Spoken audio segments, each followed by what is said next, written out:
الرحمن الرحيم. وأن من شيعته لإبراهيم. ما معنى التشيع؟ التشيع هو السير على منهاج شخص معين أو أمة معينة. في القرآن الكريم وردت لفظة من شيعته، يعني من نهجه أو من آثاره أو من أمته. إذن على هذا الأساس المتشيع يحمل صفات الشخص الذي يسير خلفه.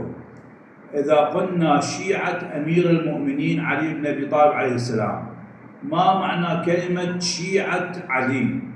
الكلام معناه أن هؤلاء القوم يعملون بمنهاج علي بن أبي طالب عليه السلام. هؤلاء القوم يعملون بآثار علي، يسيرون على آثاره، إذن هم من شيعته. إذن لفظة التشيع أو لفظة شيعة علي ينطبق على الناس المؤمنين الذين يحملون صفات الإيثار والوفاء والصدق والعبادة والتوحيد والتنسك لله سبحانه وتعالى.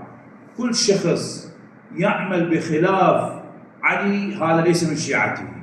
كل شخص يجتهد بخلاف علي هذا ليس من شيعته.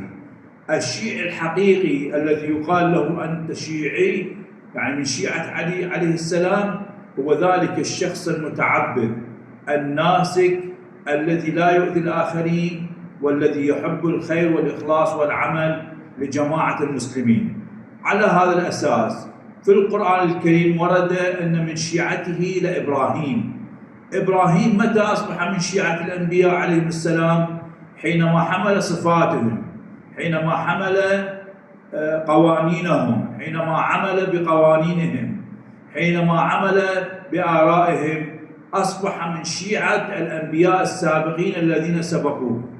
لماذا؟ لأنه يحمل نفس الصفات ونفس الآثار ويعمل وفق المنهاج الذي يقره الله سبحانه وتعالى.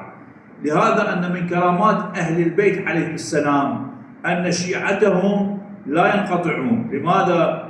لأن الصالحين من شيعة علي بن أبي طالب موجودون في كل زمان وفي كل مكان، يعني في كل زمان تظهر هناك كرامات لأولياء الله الصالحين. من كرامات علي بن أبي طالب عليه السلام أن ذريته لا تنقطع، وأن الأولياء والصالحين يظهرون في كل زمان ومكان رحمة للعالمين وباب من أبواب الرحمة للناس. لكن نحن الضعفاء الفقراء الذنب ذنبنا بأننا لا نسير على نهج علي، بأننا نتسرع، بأننا نحب المال، بأننا نحب الدنيا فقط دون أن نحب الإسلام الحنيف الذي جاء به رسول الله صلى الله عليه وآله وسلم، وتبعه في ذلك أمير المؤمنين وأهل البيت عليهم السلام. إذن كراماتهم لا تنقطع، ونحن نعيش في ذكرى أيام عاشوراء شريفة بنت الحسن عليه السلام.